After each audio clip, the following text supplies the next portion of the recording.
If you please rise and join me in the Pledge of Allegiance.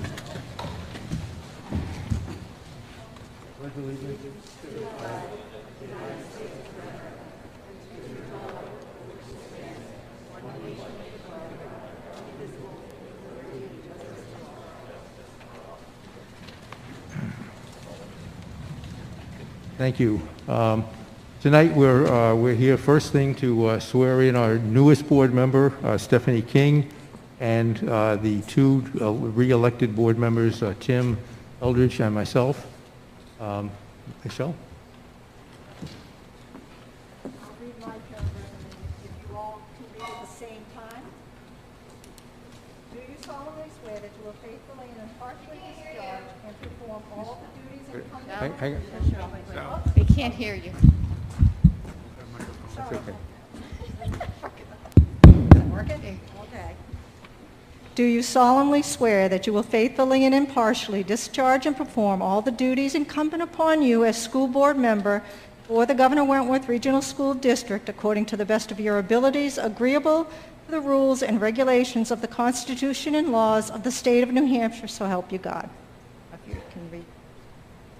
I, John T. Whitmer, do solemnly swear that I will bear faith and true allegiance to the United States of America and the state of New Hampshire, and will support the Constitution thereof, so help me God.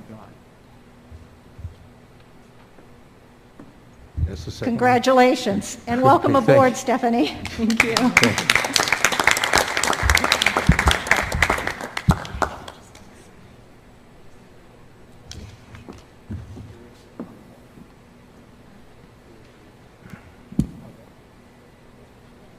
I'm on top of it.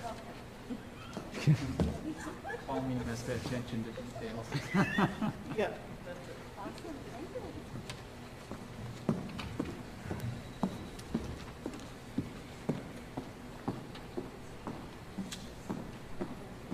Okay, agenda review, anything for you, Kathy? Okay, the only thing I'd like to add for agenda review is a brief discussion on the reorganization of the school board, which we'll take up at our June meeting. I want to just talk about that a little bit before we go into non-public. Thank you. Okay, tonight's meeting, I called tonight's meeting because I didn't want to wait till our June meeting with the ever-changing mask requirements that are out there. So, Kathy, you want to start this off? Sure. Good evening, everyone who is here and everyone who is watching through live streaming. We're here tonight to discuss the wearing of masks outdoors. A couple of things have happened since the last meeting. The CDC has changed its guidance for mask wearing for vaccinated adults, dropping the mask mandates indoors and out. And the board has had an opportunity to consider the public input provided at the last meeting and the many emails that they have received since the last board meeting. The NHIAA, and that's the New Hampshire Interscholastic Athletic Association, has dropped its requirement for mask wearing for athletes during athletic events.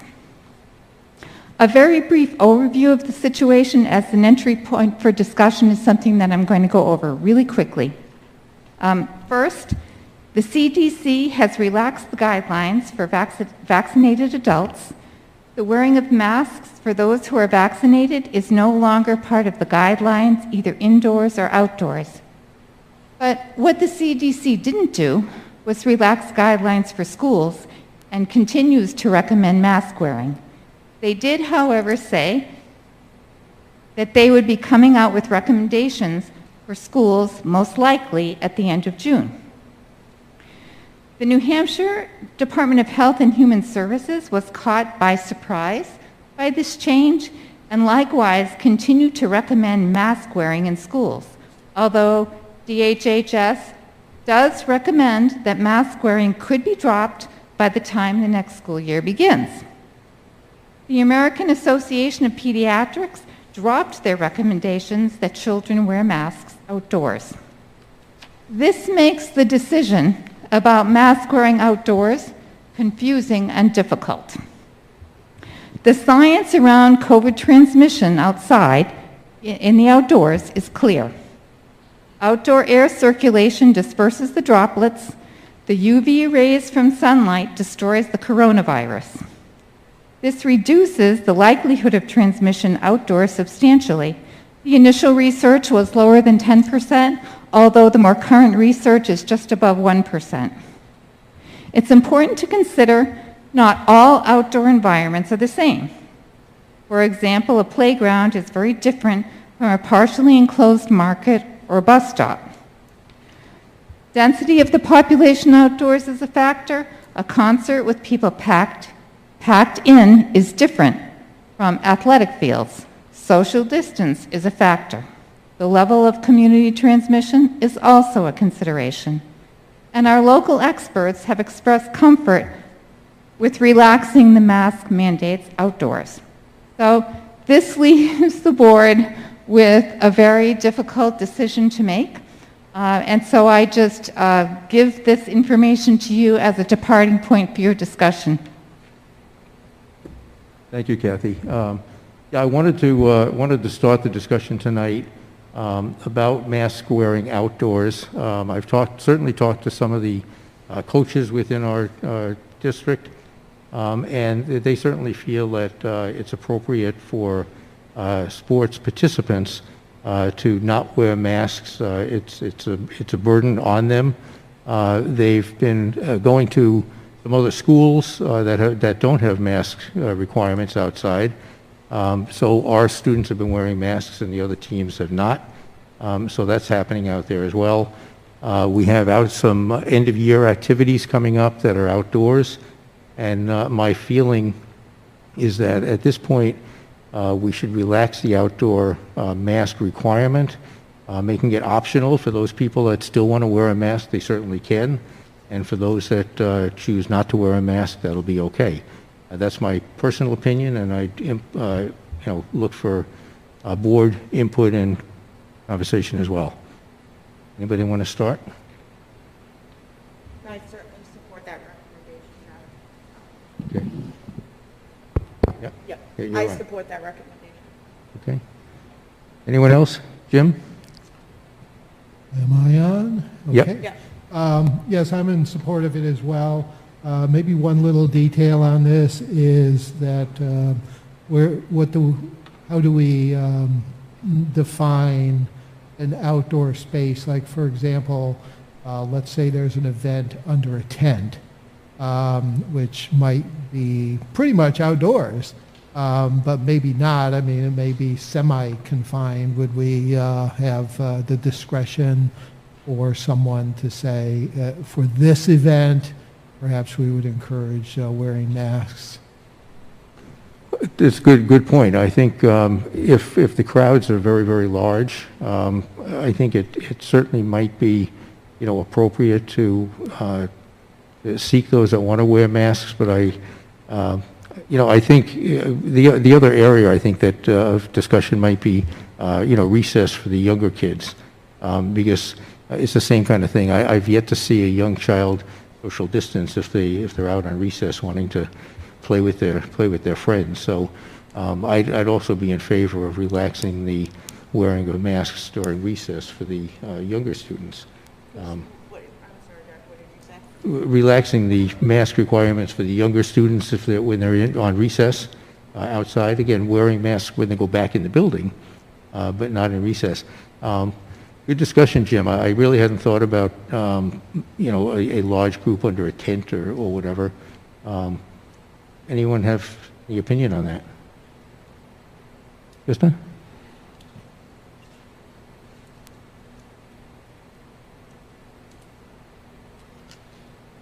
I'm comfortable with the relaxed use of masks outside. My wonder is, if a parent was to say, especially for a younger child, well, fine if you're going to let everybody else go without masks, I want my child to wear them. Where is the responsibility for teachers or the schools for enforcing what the parent would like to see happen? And that's... Yeah, I mean, I would certainly think if a parent makes that request, then the teacher should honor that request and ask that child to put the mask on. You know, if the child refuses, then I think the teacher would obviously have to contact the parent and say they're, you know, they're getting some pushback from the individual child. I think if the majority of the kids are out without a mask, if there is a parent that wants that, I think the teacher can try to enforce that. And if there is an issue, then they have to contact the parent, I would think.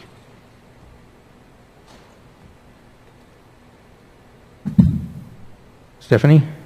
I feel very good about relaxing the mask mandate for outdoor activities such as recess, sporting events, for both students and for faculty, and even spectators at sporting events.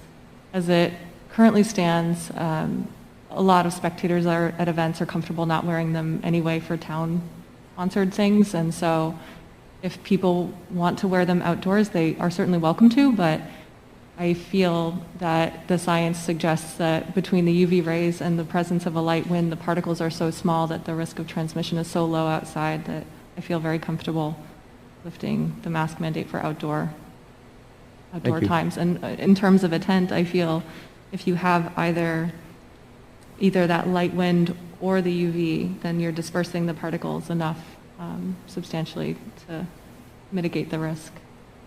Okay. Thank you. Jim, anything? Darlene? I do have one question about, I would certainly vote in support of Speak right into the mic so they can, because I almost can't. can you not? There you go. Can you hear me now? Okay. When we have large events with a lot of spectators and whatnot, and maybe this was something Jim touched on and I didn't hear, are we going to have any kind of seat markings for social distancing? Because, for example, there's a large outdoor concert or graduation and whatnot. If if there are people who are not vaccinated who choose to wear masks, and we have perhaps a large portion of people who may not choose to wear masks, are we going to have some kind of social distancing so that everyone can feel safe? Yeah, I think that's appropriate and responsible on our part to try to provide segregated areas for those that want to wear masks and those that don't. I think that's an appropriate way to look at it. Maybe a little bit difficult, especially an event like graduation where people want to get there and get that front row seat. Sometimes that's a little awkward, but I think if we set it up and we're spread out far enough, we'll be able to do that. So I think that's an appropriate way of looking at it. I can address that, Charlene. Principal Donnelly and I have discussed that, and there will be family groups where families will be together, but every family will be 6 feet apart. So that should be sufficient, I think. Okay. So yeah, whether they have masks or not, it wouldn't matter at that point because everyone would be 6 feet apart. Okay. Dr. Jim, anything? Okay. Okay. All right. If there's no other discussion, then I guess I'd entertain a motion to, we want to make sure we word this properly too, that we relax the mask requirement for outdoor events, including, if I can, including recess for the younger children. And those that want to continue to wear masks can certainly do that. Again, I'm not sure exactly the proper wording on that, and I'm not making the motion because I shouldn't. Jim? Would you like me to take a stab at it? Sure. Okay, I move that we relax the mask mandate to make it optional in outdoor spaces, including for recess and any outdoor classes that may be conducted. But I would also like to retain the ability of an administrative person to make exceptions where warranted. And I also want to make it very clear that I want to make sure the athletics, like say Kingswood athletic team, do not have to wear masks as well, because we're saying outside events, but we made it very narrow when we made a motion before to make sure the sporting events were wearing masks. I also, kind of want to amend that to include Kingswood athletic teams do not have to wear masks, either on our property or at away games.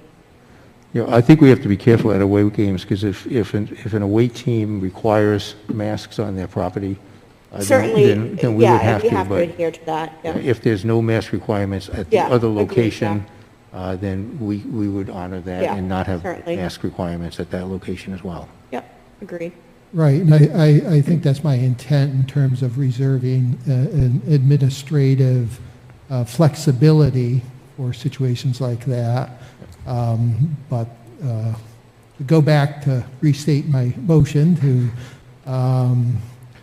relax the mask mandate, to make them optional and outdoors for events, recess, conduct of classes, athletic events, with the ability of administrative insistence where required and appropriate. Do you mean just in cases where if we're at another venue, for example, then their school requires it? Is that? That could, maybe we could make that as a second motion. We'll relax for what we're doing, and then maybe a second motion that if our athletic teams are at a location that requires masks, that we will honor their mask requirements, their policies at that point. So let's take Jim's motion first, if we can. Okay, if we have a motion on the floor and seconded, motion by Jim Pittman, seconded by Charlene. Okay, we'll do a roll call vote on the relaxing the mask requirements outdoors. Krista? Yes. Tim? Yes. Wendy? Yes. Stephanie? Yes. Dr. Jim? Yes. Jim Pittman? Yes. Charlene? Yes. Dana? Yes. And chair votes aye as well. Okay. And if we want to follow that up with that second motion by someone about athletic events at other venues, I'd entertain that motion. Jim?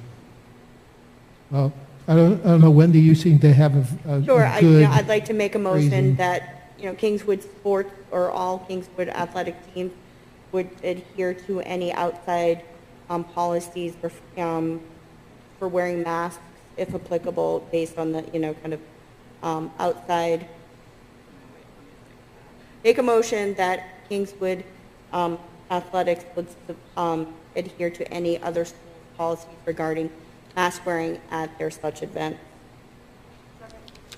Okay, moved by Wendy, seconded by Charlene. Okay, any questions on that? I think we're pretty clear on that. Okay, Krista? Yes. Tim? Yes. Wendy? Yes. Stephanie? Yes. Dr. Jim? Yes. Jim Pittman? yes. Charlene? Yes. Dana? Yes. Chair votes aye as well. Okay, so that's the basic agenda item that we had on the list for tonight. The one thing that I wanted to add was the board reorganization that we'll do. We normally do this in April. Obviously, we had to wait for the final election results until Effingham voted earlier this month. We will reorganize the board in June. What I would ask is think about who you'd like for, to nominate for chair and vice chair for next year.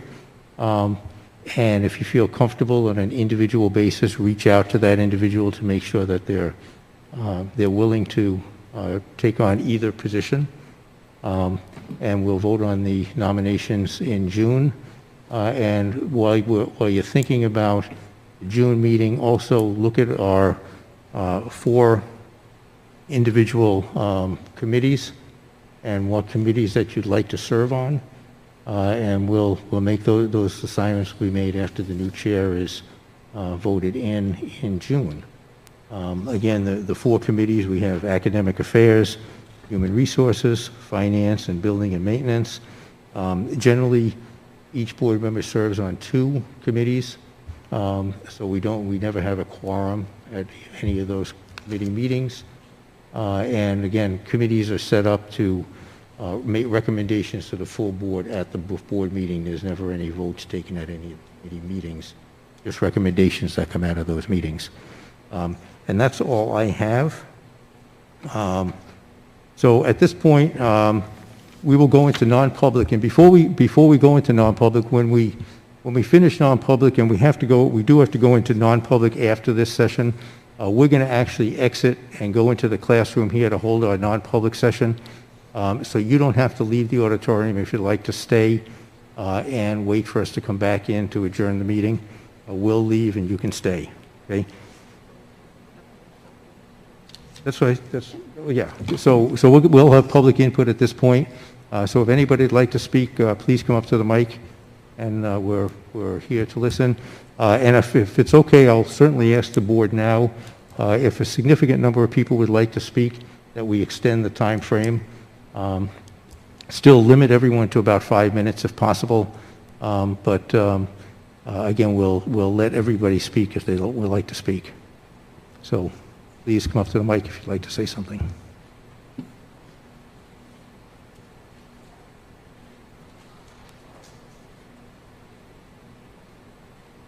Hi, Tisha O'Keefe. I have 2 children. I live here in Wolfeboro. I have 2 children in the school district. I actually feel a little slighted because I couldn't speak at the last board meeting. I like to think that I was probably up next and was abruptly canceled. So I just want to say that, I wrote this obviously before hearing that you were lifting the mandates for outdoors. So this is more kind of me being able to speak to what I was going to speak to previously and more forward thinking. And I don't have my readers on. I just hit 44 and I can't see like I used to. So I'm going to do my best.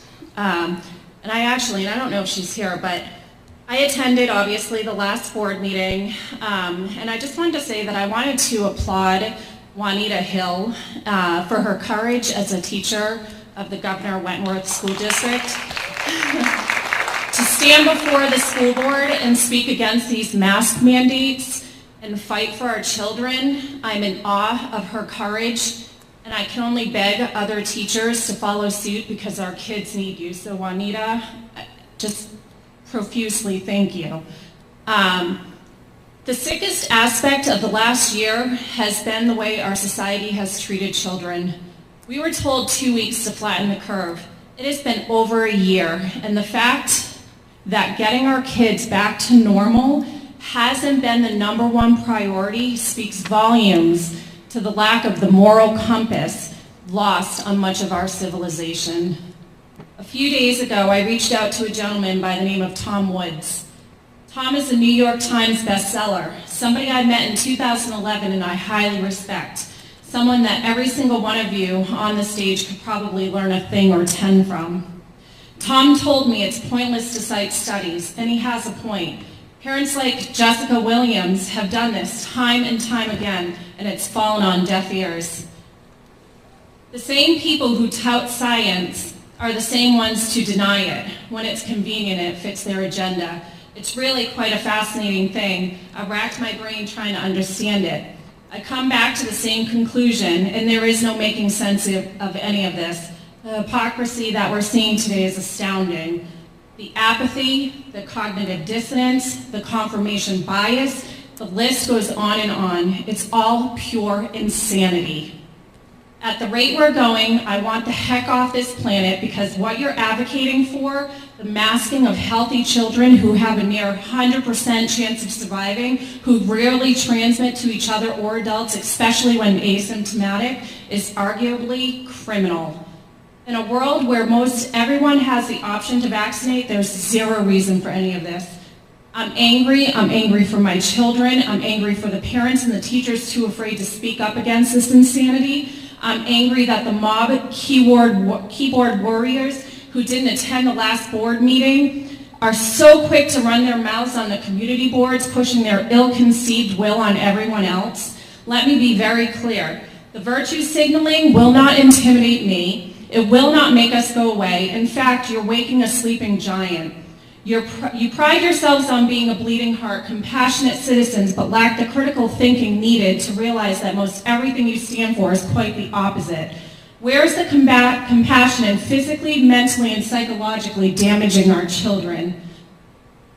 If you care about these children, make masks optional. Indoors, outdoors, I don't care. Science is not on your side. Masks are harming our children more than they are doing good. Stop with the ridiculous accusations that we don't care about grandma and grandpa. Anyone using this argument is being intellectually and morally dishonest, and I've had enough, and I don't stand alone. I've been asked why, at the end of the school year, I'm wasting my time here tonight, and I'll tell you why. Because tyranny knows no bounds.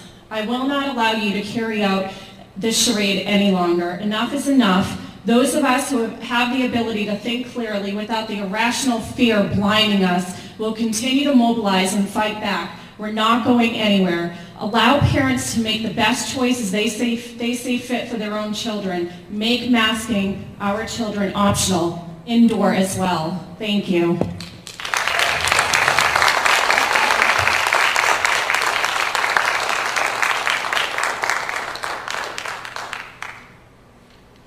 Someone else?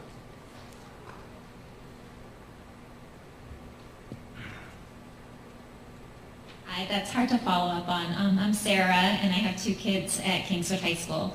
And I'm just questioning the necessity of the daily COVID check-in. It seems like from parents and nursing staff at various schools in the district, parents and students are inconsistent with checking in. Excuse me, could we have her last name, please? Oh, I'm sorry, Bians. I apologize, Sarah Bians. Thank you. And I'm just questioning the daily COVID check-in. It seems like it's being done inconsistently. The nursing staff at several different schools have said that they're spending a lot of their valuable time trying to check in students that haven't checked in or their parents haven't checked them in. And this time with everybody becoming vaccinated and so on and so forth, I'm wondering if maybe it could be possibly changed or you check in if you have the symptoms, and that way a lot of parents aren't getting their kids into unnecessarily trouble, and the nursing staff doesn't have to take so much of their time taking care of this. That's all.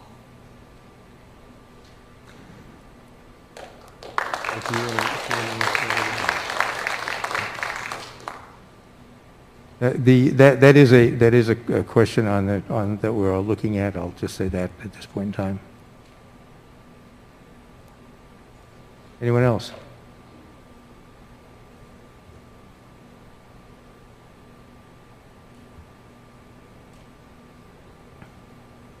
Jessica Williams, Wolfeboro. I think you're taking some steps in the right direction today, and I appreciate that. I appreciate you're willing to have a conversation up there in front of us, the public, the people that pay your pittance, your $3,000 fee for being a school board member and your salaries. I just think that this also shows us that you've been wrong in the past, which is fine. You're humans, we understand, but I think you're wrong about making our kids, forcing our children to wear masks inside the building as well. I think it's like everyone else here that I've been talking to, we all think that it should be optional. We're not against masks if one decides this is something that is a good fit for them, but it's not a good fit for everyone. And I think we also need to define what a mask is. A mask is an N95 surgical face mask. A paper thing over your face is just some political posturing, people. It's not helping anyone. It's actually probably hurting you because these actually get filled with bacteria. They become saturated in about 45 minutes, and you're now breathing in things that your body was trying to get rid of. You're not making kids safer by making them wear masks. These kids do not have the ability to give consent. They're trusting us to stand up for them, and the people that are up there being silent or just going along with what Jack and Kathy say, you're doing our kids a disfavor. They need you. So yes, masks not outside, that's great. I would really like if you would discuss tonight, or someone up there can be brave tonight and make a motion to discuss it, because there is so much data, there is so much information that does not support indoor mask wearing for children. You were wrong in the past, and you're wrong today.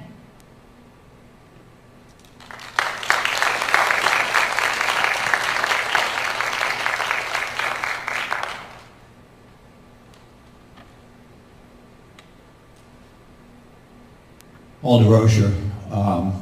Just real quick. When you start to wear the mask, there's usually... Excuse me, what town, please? Wolfeboro. Thank you. Thank you. So when you start to wear the mask, at a certain point, there are symptoms. And what happens is the body starts to habituate to the symptoms. So it's something that we need to take a look at, is that the kids aren't showing symptoms anymore. Maybe I know there's acne going on, but as far as the brain not getting lack of oxygen, they're habituating to it now, so that you're not seeing any of the side effects. So that's what I got to say. Thank you.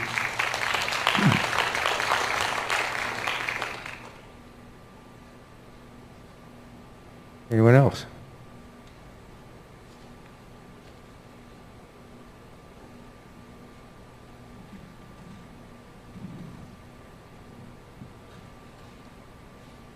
Evening. Isaac Farley. I have 3 children in Effingham. What town? Oh, Effingham. Thank you. Yes, sir. And I want to say thank you for the decision you made tonight. I agree that that's a big step forward in the right direction. And I also want to thank you for your jobs over the past year. I know it's not been easy for anyone. And I also understand the frustration on both sides. Myself personally, I think this whole fiasco has been a nightmare for our children, especially considering when some of the same studies, like we mentioned in NIH tonight, some of those same studies have actually shown, actually I have the numbers right here. So, I apologize. Well, I'll give you one from the American Academy of Pediatrics showing children were 0 to 0.19% of all COVID deaths, and no states reported, and 10 states reported 0 child deaths. In states reporting 0% to 0.03% of all child COVID-19 cases resulted in death. As another example of high robust study, in the French Alps examined the spread of SARS-CoV-2 virus via a cluster of COVID-19 cases. They followed one infected child who visited 3 different schools, interacting with other children and teachers, and various adults. They reported no instances of secondary transmission despite close interactions. This data has been available to the CDC and other health experts for over a year. Swedish research published papers in the New England Journal of Medicine in January 2021 on COVID-19 among children 1 to 16 years of age. There are teachers in Sweden from nearly 2 million children in school in Sweden. It was reported that with no mask mandates, there were 0 deaths from the COVID-19 and few instances of transmission of minimal hospitalization. So that's some pretty big statistics right there. Not only is there an absence of evidence supporting the notion that children spread the virus in any meaningful way, and thus necessary to vaccinate or consider these masks, there's also no direct evidence showing, there's actually direct evidence showing they simply do not spread the virus. This has been shown in school settings and published in many other papers, including NIH. And I do have those links if you all are sincerely interested. I'm more than happy. I know it's a tough job and you need the data too. You can't just take a word, I get that. So I'm more than happy to provide that. In the rare cases where a child is infected with SARS, it's exceptionally rare for the child to get severely ill or die. And to reiterate, teachers are not at risk of transmission from children. If anything, it's the other way around. And again, that's so minute. It's really important that we allow our children to play and to interact with each other. The harmless and natural exposure is crucial to their development and their immune systems. And it also drives an adaptive immunity. It gives them that natural defense against other viruses and also mutations of this virus. So those are things we really should be thinking about moving forward, is protecting our children from other strands.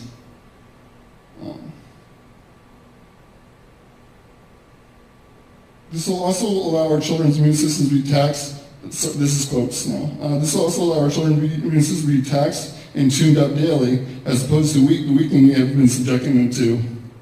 Conversely, this related increase of depression is off the charts. Suicide is up significantly. Pima County, Arizona, suicides there were up 67% in 2020 compared to the previous year for children 12 to 17. CDC shows a 24% increase in emergency mental health visits for children 5 to 11 years old. That's huge. And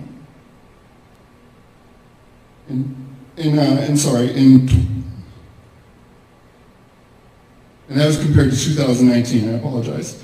And for the youth 12 to 17, the increase of emergency mental health visits was up 31%. So our children need to feel safe and valued, and they need to feel, they need that face-to-face, not mask-to-mask, not, you know. Again, I do believe it should be optional. You know, I understand that, but there should be no mandate for indoors or outdoors. And I think the sports thing we should touch on is also indoor sports. I think someone up there was starting to say that, but like indoor basketball, it's not fair to those children that they should have to wear masks for indoor sports or activities like in inclement weather and things like that. So it's something else I think we should visit very shortly. Thank you. If I know if somebody wants to wave in the audience, give up some time. You're well over 5 minutes at this point. But I would appreciate it if you would send that link to us. Yes, sir. Thank you. Yes, sir. Thank you.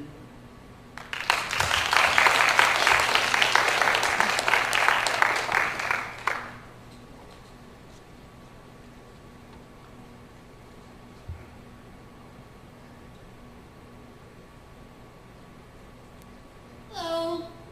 Nicole Camo. I have 3 kids in Wolfeboro, all 3 schools here, the elementary, Crescent Lake, also middle school. I want to thank you for lifting the mandate and making it optional for being outside at recess and sporting events. I think that's a step in the right direction. I think it's too late at this point. I feel like we should have had it a while ago.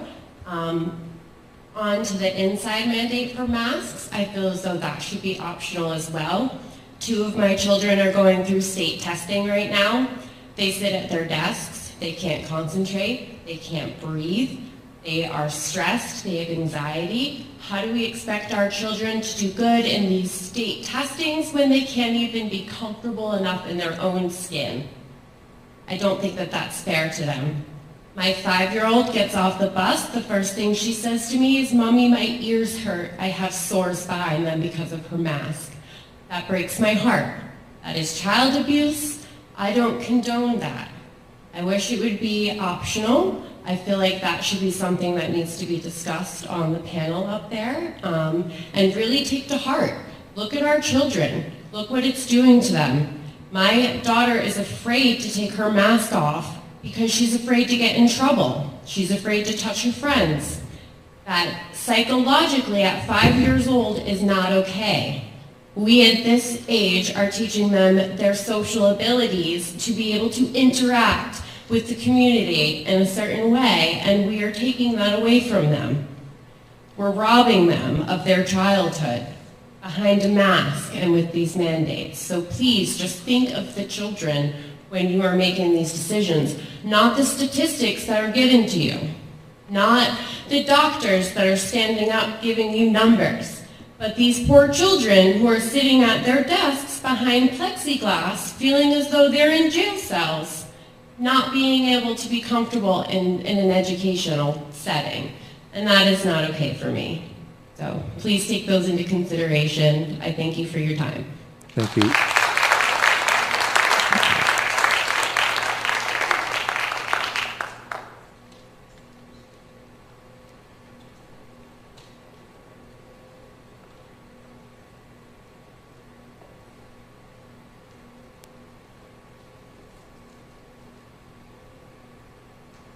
My name is Wendy Richardson. I'm from Conway. I drove all the way up here because I feel really passionate about this.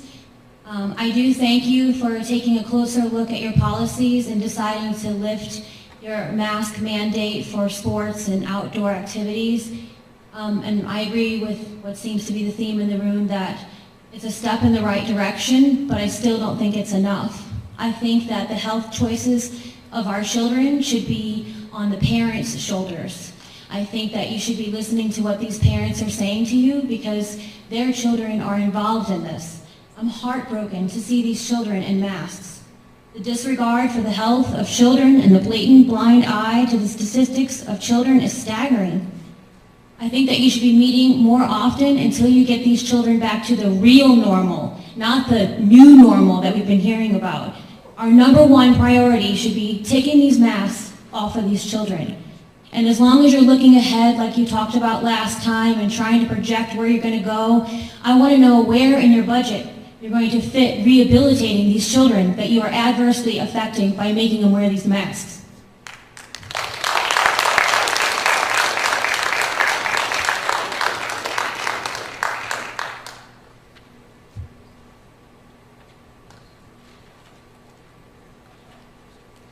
I'm not from New Hampshire, I'm from Massachusetts. I heard about this board meeting tonight.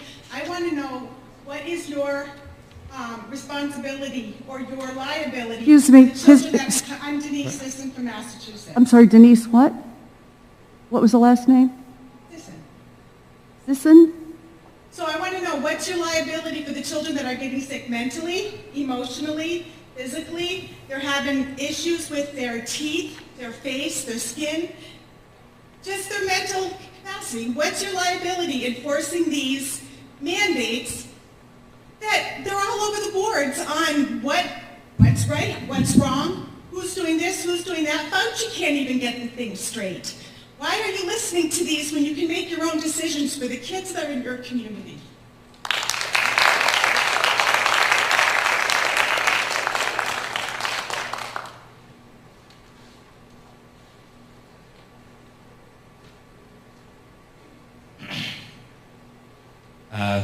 Thank you to the school board for letting me speak right now. I had a great conversation a couple weeks ago with Chairman Widmer, and it's great to see Superintendent Petty Egbert again.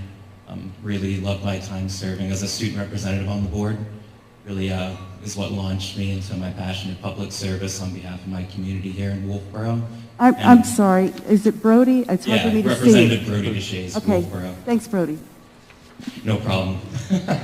But so first, I'd just like to thank the board for your fiscal restraint in the previous budget that you passed. A lot of taxpayers don't know, we've been discussing the mask policy so much, but to my understanding, the board was able to level fund and to not contribute to any property tax increases over the past fiscal year, and county delegation is proud to have joined you guys in that. And so I have many taxpayers who, after this this economically trying time previously, after the pandemic shutdowns and everything, that really appreciate that and appreciate the fiscal restraint by the state, the county, and our town and local boards. So I'd like to commend you guys for that and for really stepping up for taxpayers in my community. I also understand that it can be tough making policies for 7 different communities. We're a very geographically diverse school district. I believe we're geographically the largest in the state of New Hampshire.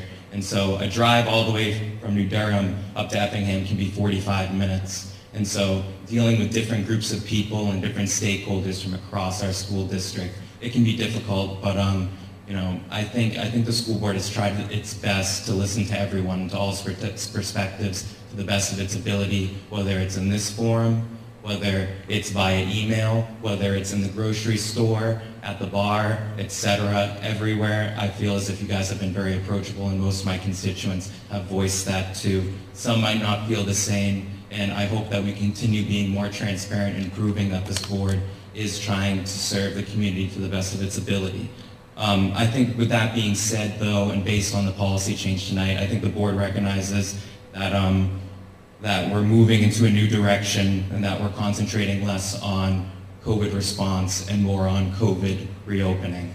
And so I hope as the months go over in the summer, and me and Mr. Chairman talked about this, is kind of reorienting more towards life to normal. New Hampshire, as of today, has 71% of people fully vaccinated or at least 1 shot in their arm, which is very good. That means we're going to be very close to herd immunity. Many communities will have herd immunity, and so that means relaxing mask policies is going to be something that will continue. Governor Sununu has already done that. Many businesses in town have. I assume that the school board will continue to follow the data that is provided from the CDC and from the state and to come and recognize a number of those things. I think one last thing I'd like to mention too is I appreciate the civil debate and discussion that's here tonight, and I hope it stays civil. However, I think these decisions need to be made by residents of the Governor Wentworth Regional School District community. I think this is our issue to solve. I think it's our discussion to have, and while it is nice to have others who have a very strong emotional stake in this issue, it is for our taxpayers and parents who have children in these schools and people in these communities to come to you guys to make that appeal and for us to make that decision, not for folks outside of our Governor Wentworth Regional School District community. And so I hope that the board considers more greatly the input from residents within our community, and also, consider some of the statistics maybe brought by others, but prioritizes people from Wolfeboro, New Durham, Brookfield, Effingham, Ossipee, Tufton Borough, all the towns within our community and all the stakeholders and faculty and parents and children. So thank you for letting me speak, and thank you for taking a holistic approach to this issue. Thank you, Brody. Thank you.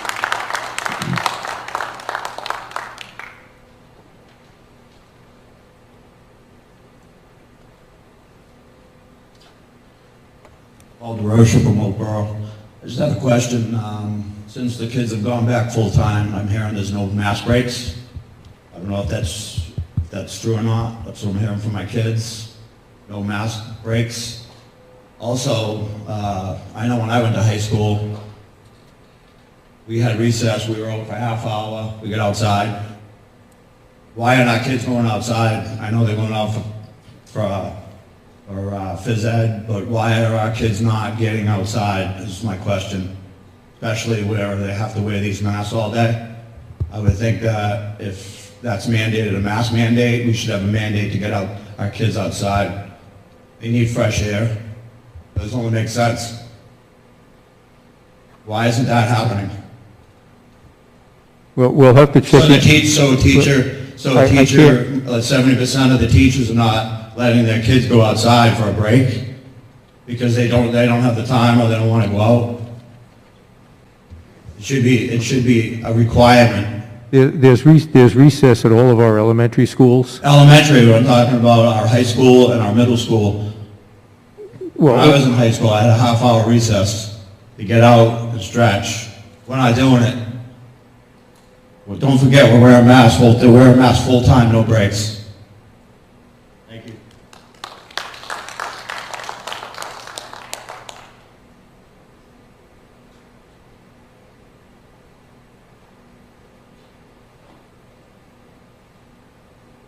Good evening. My name is Robert McGinnis, and I'm from Wolfeboro. My statement's more of a question than a statement. My daughter has a lot of friends in other classes. Now, with lifting or relaxing the mask mandate for outside recess, is she now going to be allowed to mingle and hang out with her other friends in the other classes? Only if they're at recess at the same time.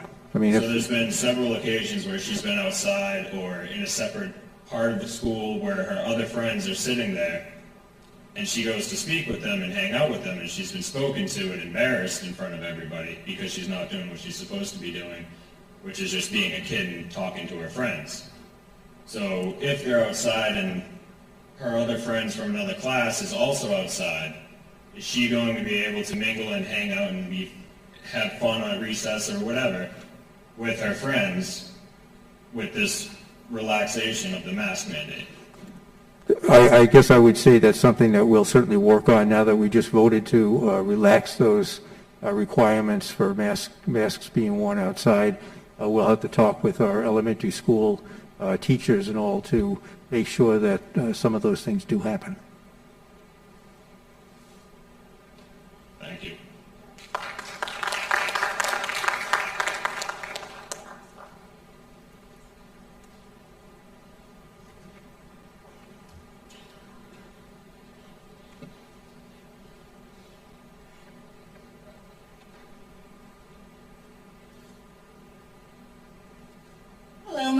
Susan Hurdle. I'm a Madison resident, but I own a home in Brookfield, so I hope my voice counts.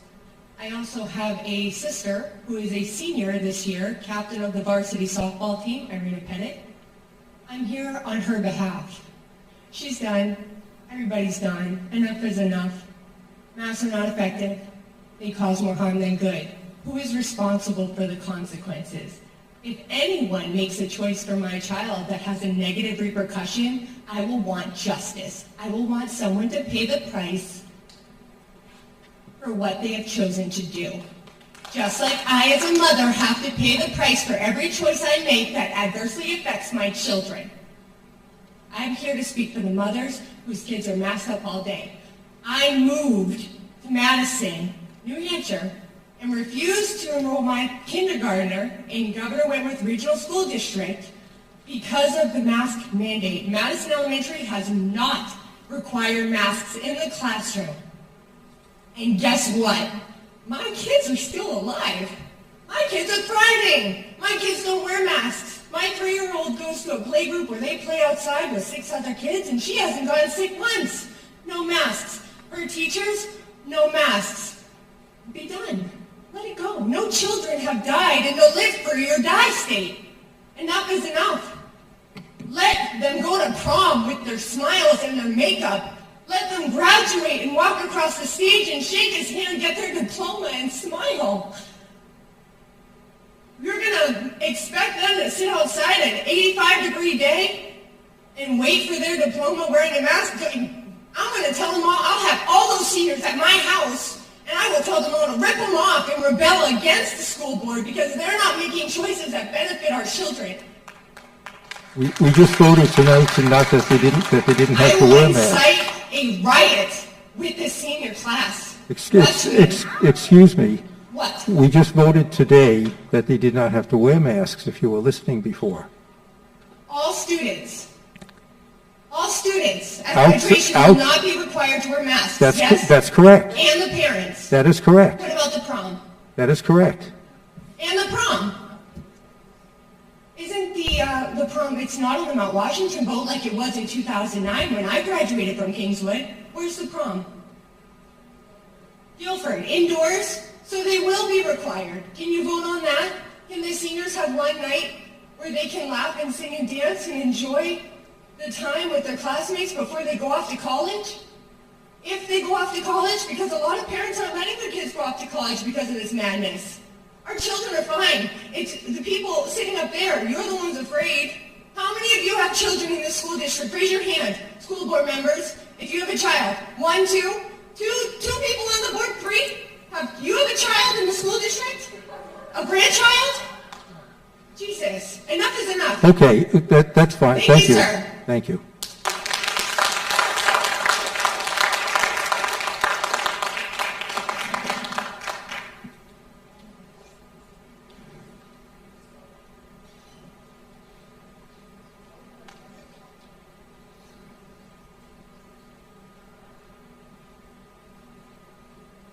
My name is Ronnie Harding. I live in Wolfeboro. I've been listening to all of these comments, and I wanted to add a little bit of a different perspective. I am a retired teacher. I taught for 36 years. I've also been on a school board.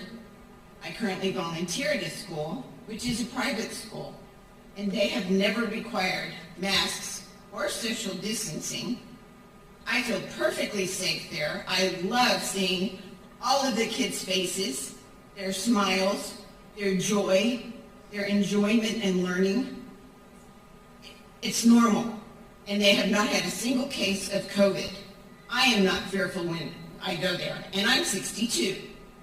So I want to add a little bit of a different perspective to what some people have said, the parents have said, and some things that were mentioned. I know Brody also mentioned about like civil discourse and whatever. Well, if you are separating kids all day long, if you don't let them socialize in the one place where they spend most of their time, they lose that. I am telling you that from someone who spent 7.5 hours a day for 36 years with youth, with kids. you're harming them more than you can even understand. They need to be near each other. They need to learn to talk. They need to be in groups. They need to learn to coordinate their discussions. They need to learn how you take turns. They need to learn how to add to a discussion. You can't be normal when half your face is covered and everyone around you is muffled and mumbling because they're muzzled in a mask. Everything that these parents have tried to tell you is important. It's crucial. It matters very much to me as a teacher how these kids have been treated, and it's just not right. There is no science evidence at all to support that kids need masks. I have done the research as well as everyone else because obviously being a teacher I care, and globally, like 1 to 3% of COVID cases are kids. That's worldwide. That is a speck. Science says that kids don't get COVID very often, and they don't spread it very often. And you are treating them all like they're little plague carriers, like they're little pariahs, like they're going to kill each other and they're going to kill everybody else. And that is simply not true. And you are really, really damaging them in all manners. I don't even know how kids could come to school. I don't even know how, when you opened up, they'd even want to be at school. It's ridiculous. You don't need the distancing. You don't need masks indoors. And I certainly understand also as a teacher of many years' experience, your concerns about, oh, liability this, liability that. Well, guess what? Kids go on buses. They go on field trips. They've done all kinds of things for years that the boards and the teachers don't panic about liability. I've had kids in my class twice over the years that had viral meningitis. I mean, you talk about a contagious disease being in the classroom, that was it. And luckily, I knew the kids were really, really sick, and I sent them to the clinic right away, but the parents didn't even know. So liability isn't even a concern when people are bringing that up as an excuse. There's always been that as a possibility. A kid can do anything. A teacher can fall and break a leg. I mean, it just happens. That's life. You need to let these kids live and be normal and be happy. School should be joyful. School should be enriching. It should be nurturing. It should be educational. It should be fun. And all of that is on you as the board because you make those decisions. Okay, thank you. These parents care and they want what is best for their kids. I want what is best for all of the kids in this community. Thank you. I wanted to add one other little tidbit from teacher Okay, experience and knowledge. quickly, please. When the person was talking about your COVID checks, whatever those are, I'm just going to tell you, if you're like requiring a temperature check or something useless like that every day, it's useless. All the kid has to do is pop a Tylenol and they're not going to have a fever. So you should stop that too. Thank you.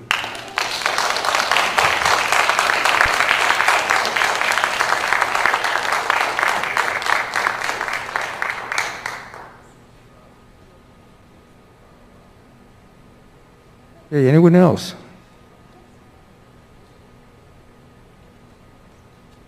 Okay, if not, I really do appreciate your comments, and we're here to listen. We're trying to listen to everybody's comments out there.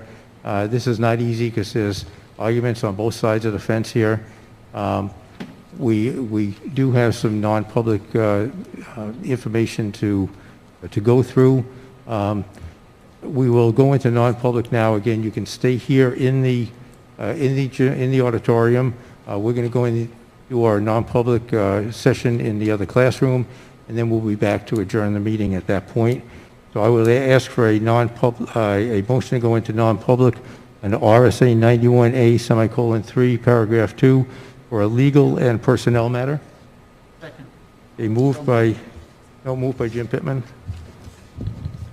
Moved by Jim. Seconded by Tim. Krista? Yes. Tim? Yes. Wendy? Yes. Stephanie? Yes. Dr. Jim? Yes. Jim Pittman? Yes. Charlene? Yes. Dana? Yes. And chair votes aye. We're now in non-public, so if you want to stay here, we shouldn't be too long, so we'll be back shortly.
Okay, no other business coming before the meeting. I'd entertain a motion to adjourn.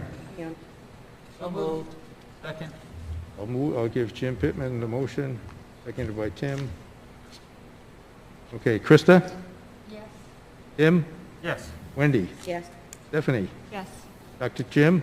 Yes. Jim Pittman? Yes. Charlene? Yes. Dana? Yes. Chair votes aye. We are now adjourned. Thank you very much. I wanted to see.